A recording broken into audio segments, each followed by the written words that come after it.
الحمد لله نحمده ونستعينه ونستغفره ونؤمن به ونتوكل عليه ونعوذ بالله من شرور أنفسنا ومن سيئات أعمالنا من يهده الله فلا مضل له ومن يضلل فلا هادي له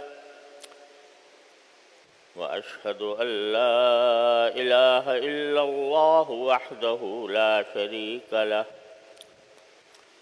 وأشهد أن سيدنا ومولانا محمدا عبده ورسوله صلى الله تعالى عليه وعلى آله وأصحابه وبارك وسلم تسليما كثيرا أما بعد فأعوذ بالله من الشيطان الرجيم بسم الله الرحمن الرحيم يا أيها الذين آمنوا اجتنبوا كثيرا من الظن فإن بعض الظن إثم ولا تجسسوا ولا يغتب بعضكم بعضا أيحب أحدكم أن يأكل لحم أخيه فكرهتموه آمنت بالله صدق الله مولانا العظيم.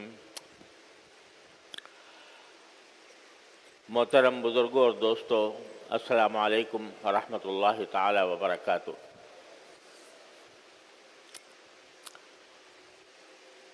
یہ پچھلے کافی دنوں سے میں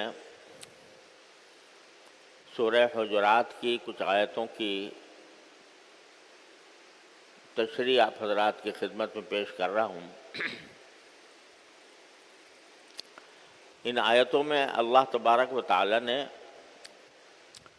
مسلمانوں کے درمیان جو اختلافات اور جھگڑے پیدا ہوتے ہیں ان جھگڑوں کو ختم کرنے کے لیے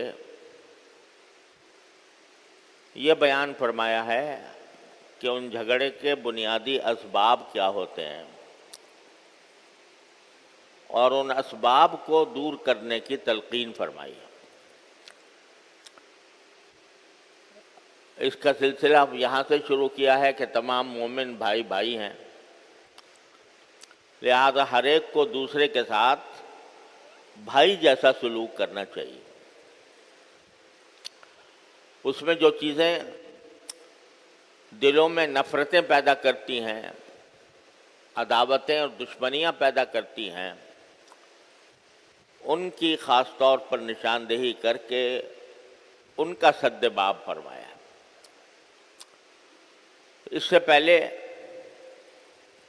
یہ ذکر آ چکا ہے کہ قرآن کریم نے ایک دوسرے کا مذاق اڑانے سے منع کیا ہے، کیونکہ مذاق اڑانے سے انسان کا دل ٹوٹتا ہے اور اس کی وجہ سے نفرتیں پیدا ہوتی. اسی طرح طعنے دینے سے منع کیا ہے، لا تلمزوا انفسکم، ایک دوسرے کو طعنے نہ دیا کرو. اسی طرح کسی کو برے نام سے یاد کرنا، برے لقب سے، اس کا اچھا خاصا نام ہے، آپ نے اس کو بگاڑ کر ایسا کر دیا کہ جو اس کے لیے دل شکنی کا باعث ہے، اس کا دل اسے ٹوٹتا ہے، تو اس کو منع فرمایا. اب آگے ایک مستقل آیت میں اللہ تبارک و تعالیٰ فرماتے ہیں، جو میں نے آیت ابھی آپ کے سامنے تلاوت کی ہے، کہ یا ایھا الذین آمنوا،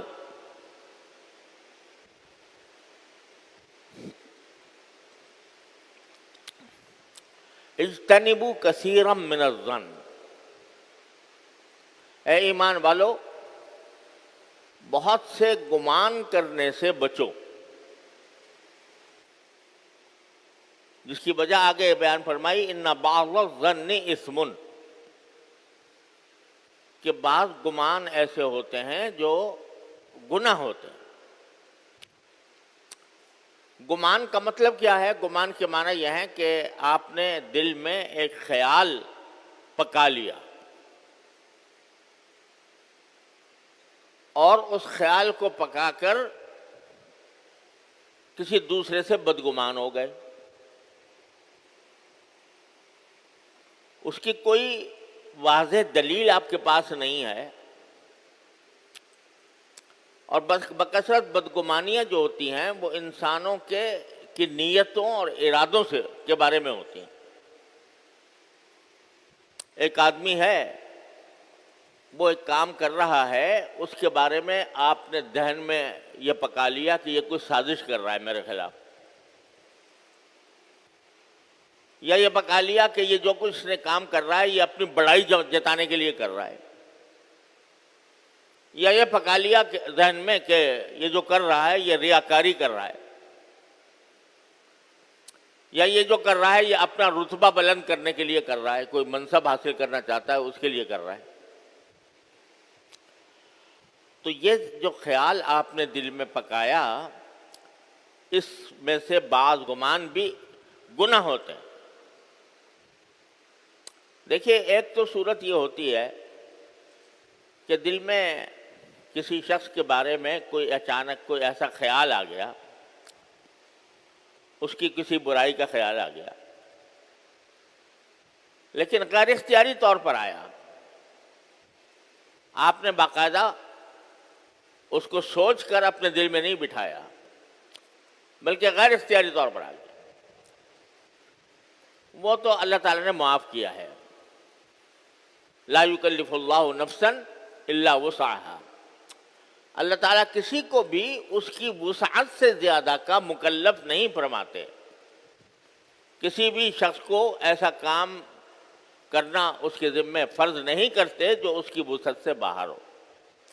تو جو غیر اختیاری خیالات آتے رہتے ہیں، انسان کے اپنے اختیار کو اس میں دخل نہیں ہوتا، بعض لوگ اس سے بھی پریشان ہوتے ہیں، تو اس میں پریشانی کی بات نہیں ہے. یہ خیالات جو غیر اختیاری طور پر آ رہے ہیں، آپ نے خود سوچ کر وہ خیال نہیں لائے بلکہ خود بخود آ گیا، تو اللہ تعالیٰ نے اس کو معاف کیا ہے.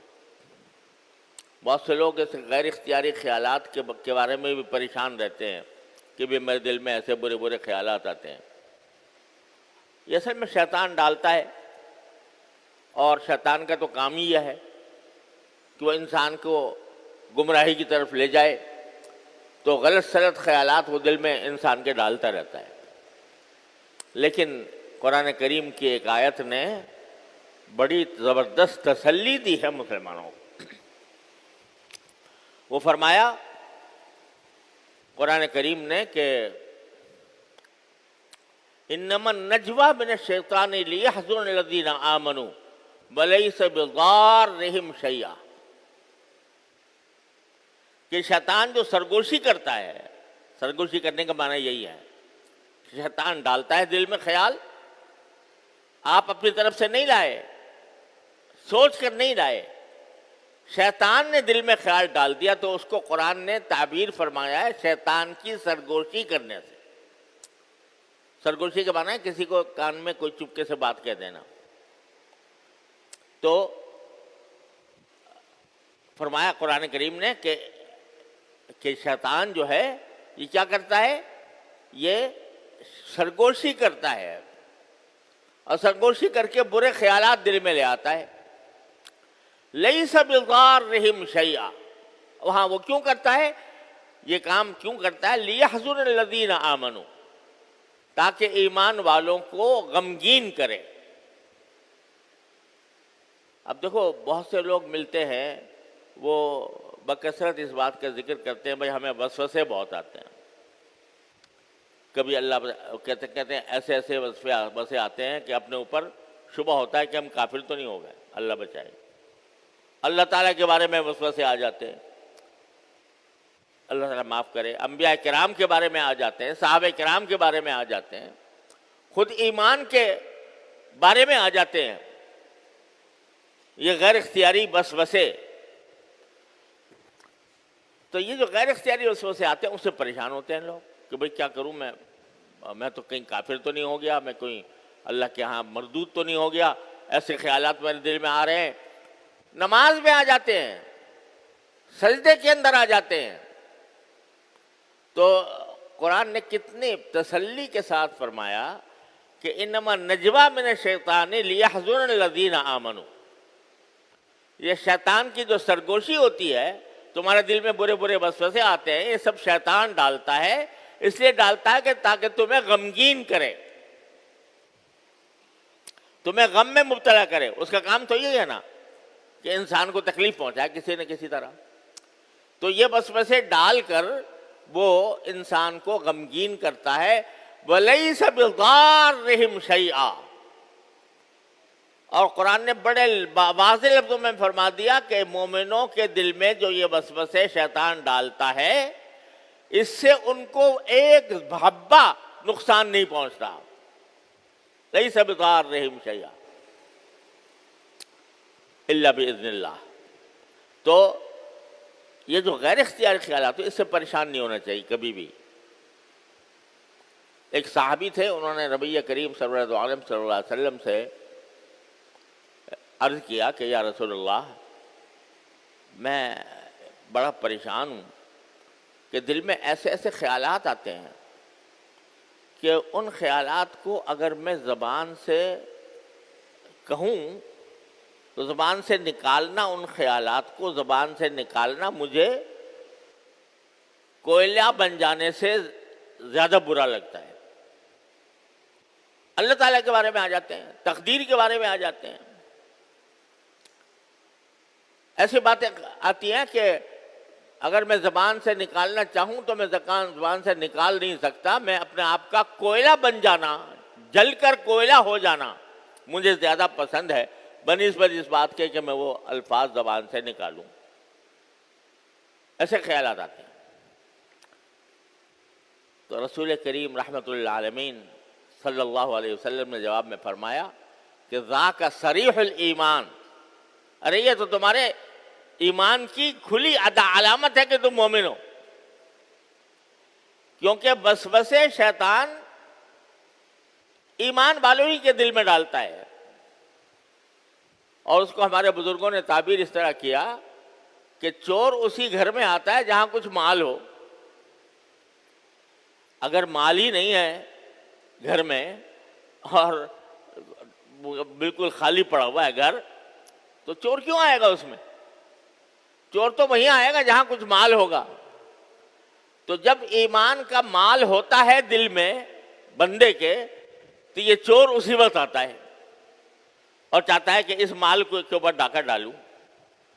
تو یہ جو ڈاکہ ڈال رہا ہے تمہارے ایمان کے اوپر دل میں وسوسہ پیدا کر کے، تو یہ تو تمہارے ایمان کی علامت ہے، مومن ہونے کی علامت ہے، گھبرانے کی بات نہیں ہے۔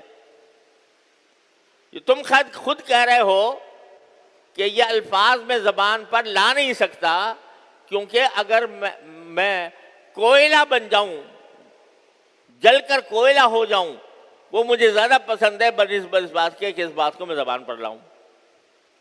یہ کہہ رہے ہو نا، یہ کیوں کہہ رہے ہو؟ اس واسطے کہ ایمان دل میں جاگزین ہے، ایمان بیٹھا ہوا ہے دل میں، وہ اس وجہ سے تمہیں زبان پر لانے کی اجازت نہیں دیتا۔ ہاں وہ آ کے پریشان تمہیں بے شک کر رہا ہے، تو اس پریشان کرنے کا علاج کیا ہے کہ اس کو دھتکار دو، لا حول ولا قوت الا باللہ العلی العظیم کہہ کر اس کو ختم کر دو، اس کی طرف دھیان ہی نہ کرو، اس سے پریشان بھی نہ ہو۔ جتنے پریشان ہوگے اتنا ہی وہ اور آئے گا کہ یہ تو اچھا مجھے مشغلہ ہاتھ آ گیا، یہ پریشان ہوتا ہے تو لاؤ بھائی اور خیال ڈالوں گا اور ڈالوں گا اور ڈالوں گا۔ اور اگر تم پریشان نہ ہو اور یہ سوچو اللہ کا شکر ہے مجھے یہ میرے ایمان کی علامت ہے، رسول کریم صلی اللہ علیہ وسلم نے ارشاد فرما دیا، گواہی دے دی، قرآن نے کہہ دیا کہ تمہیں کچھ نقصان نہیں پہنچائے گا، تو پھر جب یہ تصور کر کے آدمی اس کو دھتکار دے گا تو وہ شیطان ہے بڑا کمزور۔ ہم لوگ سمجھتے ہیں کہ بہت زبردست قوت ہے اس کی اور بہت زبردست طاقت ہے۔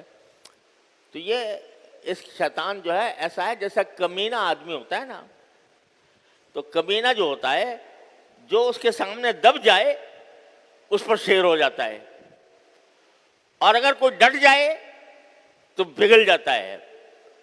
تو شیطان کا معاملہ بھی یہی ہے، ان کید الشیطان کان ضعیفا، قرآن کہتا ہے شیطان کا جو مکر ہے وہ بہت کمزور ہے، ڈرا نہ کرو اس سے بہت زیادہ، صرف اس وقت یہ تمہیں تکلیف پہنچائے گا جب تم اس کے آگے اس کے فرما بردار بن جاؤ گے یا اس کے آگے جھک جاؤ گے تو تمہیں پریشان کرے گا اور پتہ نہیں کہاں لے جائے گا۔ لیکن اگر ایک مرتبہ ڈٹ گئے کہ یہ دل میں کچھ بھی وسوسہ ڈالا کرے کچھ نہیں ہوگا میرا، تو وہ بھاگ جائے گا۔ تو یہ جو غیر اختیاری خیالات ہوتے ہیں اس کے اوپر شریعت نے کوئی پابندی نہیں لگائی، اور نہ اس کے اوپر کوئی داروگیر ہے۔ آخرت میں یہ سوال نہیں ہوگا کہ تمہیں فلاں وقت میں یہ خیال کیوں آیا تھا، اس پر کوئی داروگیر نہیں ہوگی انشاءاللہ، لہذا اس سے تو پریشان ہونے کی ضرورت نہیں۔ لیکن اپنے اختیار سے کوئی بدگمانی پیدا کرنا کسی انسان کے بارے میں، حتی الامکان کوشش کرنی چاہیے کہ جو مسلمان بھائی ہے اس کے کام کو کوئی اس کی صحیح تشریح، اس کا صحیح محمل دل میں ڈالو۔ ظنوا بالمؤمنین خیرا، صاحب ایمان لوگوں کے بارے میں گمان اچھا کیا کرو، حتی الامکان اچھا گمان کرو۔ اچھا گمان یہ اس طرح کرو کہ اگر اس کی کوئی ایسی بات نظر آئی ہے جو قابل اعتراض نظر آتی ہے تو اس کا کوئی محمل تلاش کر لو کہ شاید بھئی یہ، یہاں تک کہ جو لوگ بازار میں چلتے پھرتے نظر آتے ہیں، بظاہر دیکھنے میں کوئی نیکی کے آثار ان پر نظر نہیں آتے، چہرہ مورا بھی نیک جیسا نہیں ہے، حلیہ بھی نیک لوگوں کا جیسا نہیں ہے، لیکن محض اس بنا پر کہ حلیہ اس کا خراب ہے، یعنی دین کے پورے طرح مطابق نہیں ہے، محض اس بنا پر اس کو یہ سمجھنا کہ بھئی یہ فاسق ہے، فاجر ہے یا گنہگار ہے، یہ بھی بدگمانی ہے۔ کیا پتہ، تمہیں کیا پتہ اس کا اللہ تعالیٰ سے کیا تعلق ہے؟ دیکھنے والا ظاہر کو دیکھتا ہے، باطنی طور پر اللہ تبارک و تعالیٰ سے اس کا تعلق کیسا جڑا ہوا ہے یا نہ آپ جان سکتے ہیں نہ میں جان سکتا ہوں۔ لہذا کسی کے بارے میں بدگمانی اس معنی میں نہ کرو کہ اس کے اوپر یقین کر لو کہ ہاں یہ جو ہے یہ جتنے پھر رہے ہیں لوگ سب بددین ہیں، سب دنیا دار ہیں۔ یہ دماغ سے یہ خیال نکالو، اور اس خیال کو نکالنے کے نتیجے میں کسی کی تحقیر نہ کرو، کسی کو حقیر نہ سمجھو، کسی کے ساتھ کوئی ایسا معاملہ نہ کرو کہ جو اس کی تذلیل کے اوپر مشتمل ہو۔ اسی طرح آپ ایک آدمی ایک کام کر رہا ہے، آپ نے اپنی طرف سے اس کا ایک مقصد گھڑ لیا، بھئی یہ تو اس لیے کر رہا ہے تاکہ اپنا کوئی فائدہ حاصل کرے، دنیا میں فائدہ حاصل کرے، تو یہ آدمی جو ہے نا وہ باز کر رہا ہے، تو کوئی یہ بدگمانی کرے کہ یہ تو اپنی شہرت چاہتا ہے اس وجہ سے کر رہا ہے۔ کوئی بھی بدگمانی کسی دوسرے مسلمان کے بارے میں یہ جائز نہیں۔ ان بعض الظن اسم، بعض گمان ایسے ہوتے ہیں جو گناہ ہوتے ہیں۔ اب یہاں ذرا یہ سمجھ لیجئے کہ عام طور سے شریعت نے گناہ قرار دیا ہے کسی ایسے فعل کو جو انسان اپنے ہاتھ پاؤں سے، اعضاء و جوارح سے کوئی فعل کرے، اس کو گناہ قرار دیا ہے۔ چوری کرنا، ڈاکہ ڈالنا، کسی دوسرے کے اوپر حملہ کر دینا، کسی کو تماچا مار دینا، کسی کو گالی دے دینا، یہ سب اپنی زبان کے ظاہری افعال ہیں۔ لیکن یہ بدگمانی ایسی چیز ہے کہ اگر آپ نے اس بدگمانی کا زبان سے اظہار بھی نہ کیا، دل میں رکھا، فلاں آدمی جو ہے وہ تو شہرت طلبی میں کر رہا ہے، فلاں آدمی محض اقتدار حاصل کرنا چاہتا ہے، اقتدار حاصل کرنے کے لیے یہ ساری کچھ دوڑ دھوپ کر رہا ہے، یہ خیال دل میں پیدا کر کے بٹھا لینا اور اس پر یقین کر لینا، دل میں یقین کر لینا، چاہے زبان سے بھی نہ کہا ہو، یہ بھی گناہ ہے۔ ان بعض الظن اسم، آپ نے کسی کے بارے میں سوچ لیا، پکی بات سوچ لی، ظاہر حالات دیکھ کر یا قرینے کچھ دیکھ کر آپ نے دل میں سوچ لیا کہ یہ آدمی جو ہے یہ جھوٹا ہے، اس کا جھوٹ ابھی کوئی سامنے آیا نہیں، اس نے ایک بات کہی اور آپ نے دل میں سوچ لیا کہ یہ جھوٹ کہہ رہا ہے، جھوٹ بول رہا ہے، اور کہا بھی نہیں کسی سے کہ یہ جھوٹا ہے، لیکن دل میں یہ پکا لینا کہ جھوٹا ہے، دل میں یہ پکا لینا کہ یہ ڈاکو ہے، دل میں پکا لینا کہ یہ چور ہے، دل میں پکا لینا کہ یہ شہرت اور اقتدار کا طالب ہے، حب جاہ اس میں بری ہوئی ہے، یہ صرف دل میں پکا کے بیٹھ جانا یہ بھی گناہ ہے۔ اگرچہ آپ نے وہ بات کسی دوسرے سے کہی بھی نہ ہو، زبان سے نہیں نکالی، لیکن دل میں جما کے بیٹھ گئے، تو قرآن کہتا ہے وہ بھی جرم ہے، وہ بھی ناجائز ہے، حرام ہے، وہ بھی گناہ ہے۔ ان بعض الظن اسم۔ اب ذرا یہ سب باتیں جو ہم کرتے ہیں نا یہاں بیٹھ کر، وہ اس لیے کرتے ہیں کہ بھئی دین کی بات سنیں اور بیان کریں، اور ساتھ ساتھ اپنا جائزہ بھی لیتے جائیں، ہم کیا کرتے ہیں اپنی روزمرہ کی زندگی میں، دوسروں کے ساتھ ہمارا معاملہ کیا ہے، ہم دوسروں کے بارے میں بدگمانی بنا کر پکا لیتے ہیں اپنے دل میں، اور چاہے زبان سے نہ کہیں، لیکن اس کے ساتھ اس کے بارے میں جب بدگمانی پکا لی تو رویے بھی پھر اسی کے مطابق ہوتے ہیں، رویے بھی اس کے مطابق ہوتے ہیں۔ جب پکا لیا کہ یہ آدمی جھوٹا ہے، یہ فریبی ہے، یہ غدار ہے، تو آپ اس کو کیا کریں گے؟ اس کو برا سمجھیں گے، اس کی عزت نہیں کریں گے پوری طرح جیسی کرنی چاہیے، تو رویوں میں بھی وہ چیز آ جاتی ہے، اس کے نتیجے میں نفرتیں بڑھتی ہیں، نفرتیں بڑھتی ہیں تو جھگڑے بڑھتے ہیں، عداوتیں جنم لیتی ہیں۔ معاشرے کے اندر دیکھ لو، سب چاروں طرف نظر دوڑا کر ہر ایک اپنا جائزہ لے کر دیکھ لے کہ ہم کتنے مبتلا ہیں اس بات میں۔ میں نے اپنے والد ماجد قدس اللہ تعالیٰ سرہ، اللہ تعالیٰ ان کے درجات بلند فرمائے، حضرت مولانا مفتی احمد شفیع صاحب قدس اللہ تعالیٰ سرہ، ان سے اپنے ایک استاد کے بارے میں سنا۔ حضرت والد صاحب رحمۃ اللہ کے استاد تھے اور دارالعلوم کے مفتی اعظم تھے، دارالعلوم دیوبند کے، حضرت مولانا مفتی عزیز الرحمان صاحب۔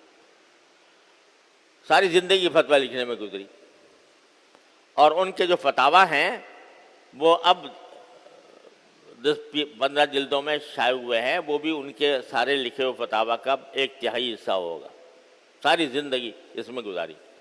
حضرت والد صاحب رحمۃ اللہ کے استاد تھے، تو ان کا ایک تو واقعہ اب حضرت والد صاحب یہ بیان فرمایا کرتے تھے کہ تھے تو اتنے بڑے مفتی، لیکن جب گھر سے نکلتے تھے دارالعلوم جانے کے لیے تو راستے میں کچھ گھر پڑتے تھے جس میں کچھ بیوائیں رہتی تھیں، تو ہر ایک بیوہ کے پاس جاتے پہلے اور کہتے بی بی تمہیں کوئی سودا منگوانا ہو تو مجھے بتا دو، میں وہ سودا لے آؤں تمہارا، اور اگر ایک سے زیادہ ہیں تو کسی نے کہا جی آپ میرے لیے لوکی لے آئیے گا، کسی نے کہا ہرا دھنیا لے آئیے گا، کسی نے کہا مرچیں لے آئیے گا۔ اب ہر ایک کا یاد بھی رکھتے تھے کہ اس کے لیے یہ لانا ہے، اس کے لیے یہ لانا ہے، اس کے لیے لانا ہے، لا کر بازار سے لا کر اور گھروں میں پہلے پہنچاتے اس کو۔ بعض اوقات یہ بھی ہوتا کہ بیوی وہ جو عورت ہے وہ کہتی کہ مولانا میں نے تو، مولوی صاحب کہتے تھے، وہاں مولانا کا رواج نہیں تھا، مولوی صاحب میں نے تو آپ سے کہا تھا کہ مجھے ترئی لا دینا، آپ لوکی لے آئے، مطلب جو چیز میں نے کہی تھی وہ تو لائی نہیں، آپ کچھ دوسری لے آئے۔ اچھا بیوی کوئی غلطی ہو گئی، معاف کرنا، میں اب جا کے بدل کے دوسری لے آتا ہوں۔ یہ مفتی اعظم دارالعلوم دیوبند کا مفتی اعظم، جس کا فتویٰ پورے بر صغیر میں مانا جا رہا ہے، اور حدیث کا استاد، وہ پہلے بے باؤں کی خبر گیری کر کے اور ان کے کام کر کے پھر جا کر فتوے دیتا تھا، پھر جا کر حدیث پڑھاتا تھا۔ ایک تو یہ بات تو میں نے ضمنی یاد آ گئی، لیکن جو سنانا چاہ رہا تھا، حضرت والد صاحب فرماتے تھے کہ کبھی کسی شخص کے کوئی بات کرتا تو اس بات کی بالکلیہ تردید کرنے کے بجائے اس کی کچھ تعبیر کر لیتے تھے۔ غلط بات کہی ایک شخص نے حضرت کے سامنے، غلط بات کہی، تو حضرت فرماتے تھے گویا آپ کا فرمانا یہ ہے، گویا آپ نے یہ فرمایا، یعنی اس کی بات کو بدل کر اس کو صحیح کر کے اور فرماتے تھے گویا آپ نے یہ فرمایا ہے۔ کیوں؟ اس لیے کہ کسی مسلمان کے منہ پر اس کی غلطی اس طرح بتانا جس سے اس کی دل شکنی ہو، یہ گوارا نہیں تھا۔ کہتے گویا آپ نے یہ فرمایا ہوگا، کوئی تعبیر نکال لیتے تھے۔ کیوں؟ اس لیے کہ ہر آدمی ان کو اپنے سے اچھا نظر آتا تھا۔ آج ہم خود اپنے کو ہم سب سے اچھے نظر آتے ہیں، اور دوسرے سب عیبدار ہیں، دوسرے میں کوئی نہ کوئی خرابی ہے۔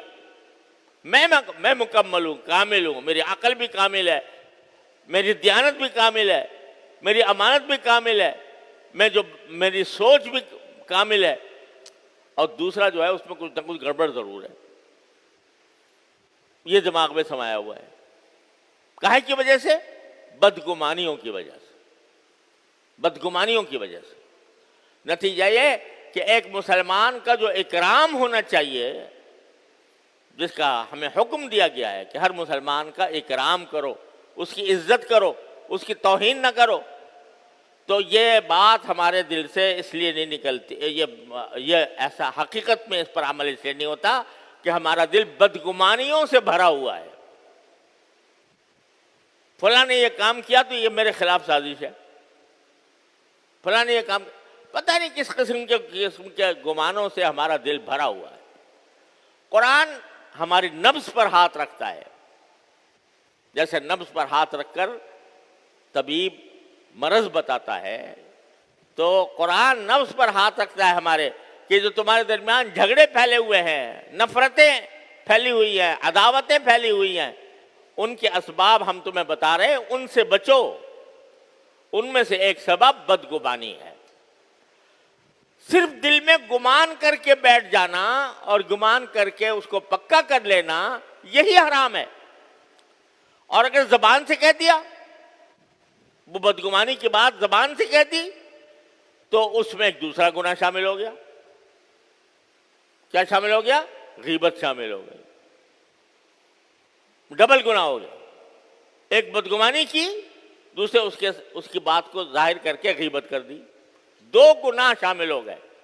اور دونوں گناہ ایسے کہ جو حقوق العباد سے تعلق رکھتے ہیں، اور ان کی معافی بغیر اس کے معاف کیے ہوئے نہیں ہو سکتی۔ اللہ تعالیٰ کہتے ہیں میرا تم نے کوئی حق پامال کیا، تم نے توبہ کر لی، معافی مانگ لی، میری طرف سے معاف، لیکن میرے بندے کا حق اگر پامال کیا تو صرف توبہ سے معافی نہیں ہوگی، پہلے اس بندے سے معافی مانگو، وہ تمہیں معاف کرے، اور اگر اس کا حق کوئی واجب ہے تو اس کا ادا کرو، اور اگر کوئی ایسی بات کی ہے کہ جو اس کے لیے تکلیف کا سبب ہوئی ہے تو اس سے معافی مانگو، اس کے بغیر معافی نہیں۔ ایسے گناہ ایک سیکنڈ میں سرزد ہو گیا، بدگمانی ہوئی، اس بدگمانی کو زبان سے نکال دیا، غیبت ہوئی، اور اگر مجمع کے سامنے کہہ دیا تو اس کے معنی یہ کہ اس غیبت کی تشہیر کر دیا آپ نے، اور زیادہ گناہ ہو گیا۔ یہ ہیں اسباب ہمارے درمیان معاشرے میں فساد پھیلانے والے، معاشرے کے اندر جھگڑے پیدا کرنے والے، نفرتیں پیدا کرنے والے، عداوتیں پیدا کرنے والے، جو قرآن ہمیں بتا رہا ہے۔ اللہ تعالی ہمیں سمجھنے کی بھی توفیق عطا فرمائے اور اپنے طرز عمل پر غور کر کے ان کی اصلاح کی بھی توفیق عطا فرمائے۔ وآخر دعوانا الحمدللہ رب العالمین۔